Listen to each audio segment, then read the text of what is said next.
22 नवंबर 1963 Dallas Texas. एक bullet ने America का पूरा इतिहास लिख दिया। क्राउड के बीच में एक औरत पुराने स्टाइल के हेड्सकार्फ पहने हुए, लेकिन बाबू सुगा लेडी की कोई भी टेस्टिमोनी नहीं मिली क्योंकि उन्हें वो औरत ही नहीं मिली।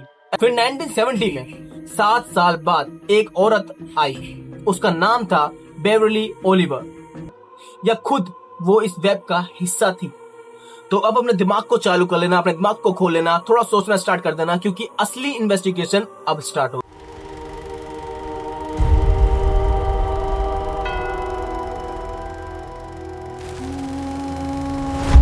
बाईस नवंबर 1963 शॉट लगने के 80 मिनट बाद डलास पुलिस ने एक आदमी को अरेस्ट किया।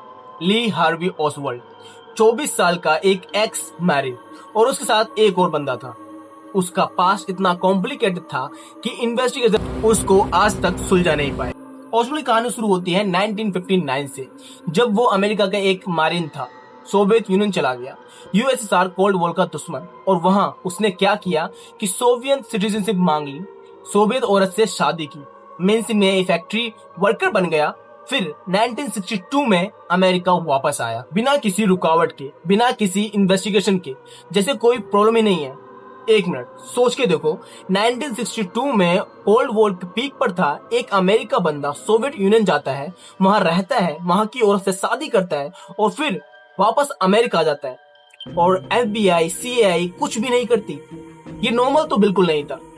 या तो ओसवाल्ड एक ट्रेडर था जो बिना किसी रुकावट के वापस आ गया, या फिर वो किसी के लिए काम करता था, सीआईए के लिए, एफबीआई के लिए, या फिर शायद दोनों के लिए। वारन कमीशन का ऑफिशियली वर्डिक्ट, ली हार्वर्ड ओसवाल्ड ने 3 शॉट मारे टेक्सास स्कूल के 6th फ्लोर से, एक मैनिकल कैरकैनो इटालियन राइफल से। 3 शॉट्स 8.4 सेकंड के अंदर। लेकिन इन्वेस्टिगेटर को यहाँ पर एक अजीब बात लगी। वो गन वो काफी अजीब लगी क्योंकि टेस्ट गनर्स ने उसको यूज किया, ट्रेंड मिलिट्री स्नाइपर्स ने उसे यूज किया, लेकिन ज्यादातर लोग 3 एक्यूरेट शॉट्स 8 सेकंड के अंदर मार ही नहीं पाए। मतलब हमारा ओसवाल्ड जो था वो कुछ ज्यादा ही ट्रेंड था, स्नाइपर से ज्यादा ट्रेंड है। दिमाग घुमा देने वाली एक theory, the magical bullet theory. Candy के गले से घुसी एक बुलेट जो पीछे से निकली, उसके बाद मिड एंड में मुड़ गई और गवर्नमेंट कॉलोनी जो उनके आगे बैठे हुए थे उनके कांच में घुस के उनके कंधे में घुसी। यानी एक bullet 7 bound, 3 direction change. Investigation ने इसका नाम दिया द मैजिकल बुलेट, क्योंकि फिजिकली ये पॉसिबल नहीं था, और अगर वो एक बुलेट पॉसिबल नहीं थी तो एक से ज्यादा बुलेट्स थी, और एक से ज्यादा बुलेट्स थी इसका मतलब एक से ज्यादा शूटर थे। 1979 में house selected commission on association एक नए एक्यूलेटिक एनालाइज कराया डेलिस पुलिस डिपार्टमेंट की रिकॉर्डिंग, जो उस दिन मोटरसाइकिल पुलिस के रेडियो पर कैप्चर हुई थी। Scientific analysing conclusion, with 95% probability four shots were fired. 4 shot, Warren commission ने कहा था 3, और एक्यूस्टिक एविडेंस कह रहे हैं 4, और 4 शॉट्स 2 अलग लोकेशन से आए थे, टेक्सास स्कूल बुक और ग्रेसी नोली, वही जगह जहां बाबू सुगा लेडी खड़ी थी, वही जगह जिससे वो फिल्म कर रही थी। अब एक्चुअली में सेकंड शूटर था और वो वही खड़ा था जहां पर बाबू सुगा लेडी खड़ी थी, तो वो कैमरे में जरूर रिकॉर्ड हुआ होगा। इसीलिए बाबू सुगा लेडी का जो कैमरा है, वो जो फुटेज है, वो जो फिल्म है, आज तक मिली ही नहीं। अब या फिर ये भी हो सकता है कि बाबू सुगा जो लेडी थी, क्या पता वही दूसरी शूटर हो। अब क्या हो सकता है वो आगे वीडियो में चलेगा, अब वीडियो साथ बने रहना। अब आता है 24 नवंबर 1963। जेएफके एसोसिएशन के सिर्फ 2 दिन बाद डैलस पुलिस हेडक्वार्टर ओसवाल्ड को एक प्रिजन से दूसरे प्रिजन में ट्रांसफर कर रही थी, लाइव टीवी कैमरा के साथ। हजारों लोग देख रहे थे, और फिर क्राउड में से एक आदमी बाहर आता है, सिंगल गन शॉट, और ली हार्वी ओसवाल्ड वहीं मार दिया गया। ओसवाल्ड मारा गया लाइव टीवी पे हजारों लोगों के सामने। उसे मारने वाला वही आदमी, वही जैक रूबी, द क्राउसल क्लब का मालिक, बेवरली ओलिवर का बॉस, ओसवाल्ड के क्लेम्ड एक्वेंटेंस। अब यूएस हिस्ट्री में किसी प्रेसिडेंट के अलेजेंट एसोसिएशन को पब्लिक में ऑन कैमरा उसके अरेस्ट के 48 घंटे बाद मार देना, ये कोई इत्तेफाक नहीं था। वारन कमीशन ने जब जैक रूबी से पूछा कि आपने ओसवाल्ड को क्यों मारा, तो रूबी का जवाब था जैकी कैनेडी को ट्रायल की तकलीफ से बचाने के लिए। एक नाइट क्लब का मालिक, एक नाइट क्लब का ओनर जो किसी प्रेसिडेंट की वीडियो के लिए इतना इमोशनल हो गया कि उसने एक मर्डर कर दिया। ये स्टोरी कोई नहीं माना। इन्वेस्टिगेटर्स ने जब जैक रूबी का पास्ट खोदा और जो मिला वो एक नाइट क्लब ओनर से बहुत ज्यादा था।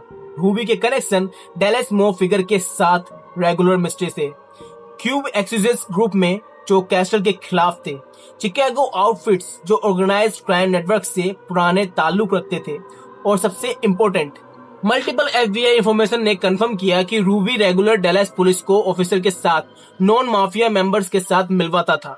ओसवाल्ड भी सोवियत यूनियन में रहने से पहले न्यू ऑर्लियन के प्रो कैस्ट्रो ग्रुप के साथ काम करता था, और न्यू ऑर्लियन में सेम टाइम पे सीआईए का एंटी कैस्ट्रो ऑपरेशन भी चल रहा था।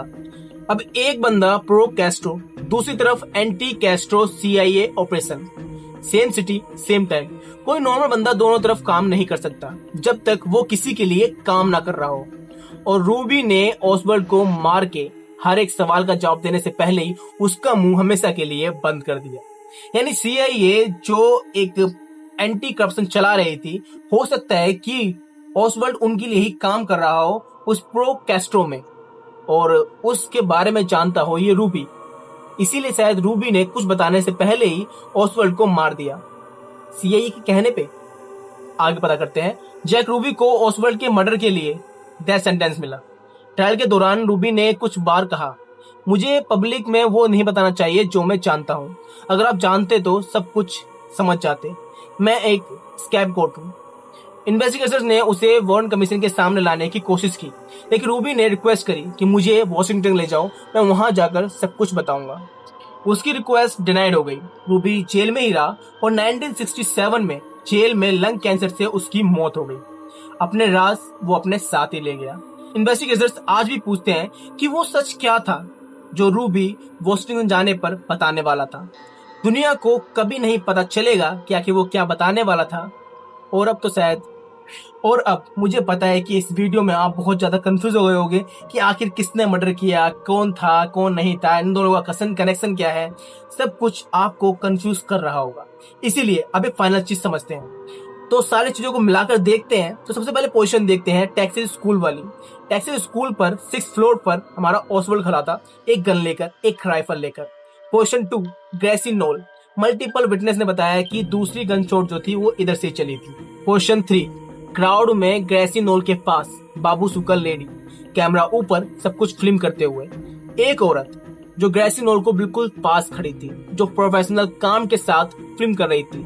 जब सब भाग रहे थे वो रिकॉर्ड कर रही थी, जब सब गिर गए वो खड़ी रही, जब सब भागे तो वो रुकी रही।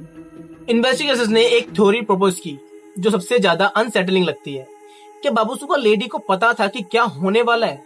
क्या वो स्पेशली वहां पर फिल्म करने के लिए ही भेजी गई थी, किसी के लिए, किसी के कहने पर, कि वो जानना चाहता था कि उसके प्लान के मुताबिक सब कुछ हो रहा है या नहीं हो रहा है?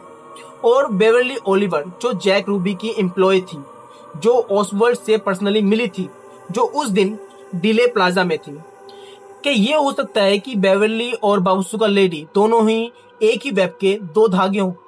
या फिर बेवर्ली ने डेलिबरेटली बाबू सुकल लेडी का जो रोल है वो क्लेम किया था ताकि असली बाबू सुकल लेडी बच सके, उसके ऊपर जो एफबीआई और सीआईए की नजरें हैं वो हट सके।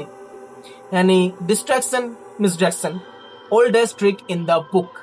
देखो, एक थ्योरी है कि आज भी बाबू सुकल लेडी कहीं बैठकर मौज काट रही होगी, या फिर वो असल में एग्जिस्ट करती ही नहीं थी। हो सकता है कि कोई लेडी आई जो ये सब कुछ रिकॉर्ड करना चाहती थी, जिसे पता था कि ये सब कुछ पहले से ही हो रहा है, इसीलिए उसने एक पहले भेस भरा एक ओल्ड लेडी का, उसने सब कुछ रिकॉर्ड किया, वो रिकॉर्डिंग ली और हमेशा के लिए गायब हो गई, क्योंकि उसका असल रूप शायद वो लेडी वाला था ही नहीं, वो बूढ़ी औरत वाला था ही नहीं। हो सकता है वो असल में जवान हो सकता है जो ओलिवर कह रही थी कि मैं ही थी, हो सकता है वो भी हो, और सच इस तरह से बताया कि वो सच लगे ही ना। अब ये भी हो सकता है कि वो एक बूढ़ी लेडी असलियत में हो, उससे वो फिल्म छीन ली गई हो, ले ली गई हो, और एक बूढ़ी लेडी को मारकर क्या फायदा होगा, तो उसे जिंदा छोड़ दिया हो। और आज के टाइम में अगर वो उस टाइम पे बूढ़ी थी तो अब तो वो शायद मर चुकी होगी। तो ये भी हो सकता है कि जो ये कहानी थी ये सारी की सारी इस यूएस अमेरिका ने ही रची हो। देखो, होने को बहुत कुछ हो सकता है, बहुत सारी थ्योरीज है, लेकिन अब असली क्या है, झूठ क्या है, सच क्या है, ये हम नहीं जानते। ये हिस्ट्री आज भी नहीं खुली। उस बाबूसुगा लेडी का किसी को भी पता नहीं कि क्या हुआ, कहाँ गई। वो आज भी गायब है और उस टाइम पर भी गायब थी। अब आपको क्या लगता है, कमेंट में जरूर बताना, और इस तरह की मिस्ट्री केसेस के लिए, मिस्ट्री वीडियोस के लिए इस चैनल को सब्सक्राइब कर लेना। ये वीडियो पसंद आया तो वीडियो को लाइक कर देना। मिलते हैं नेक्स्ट वीडियो में।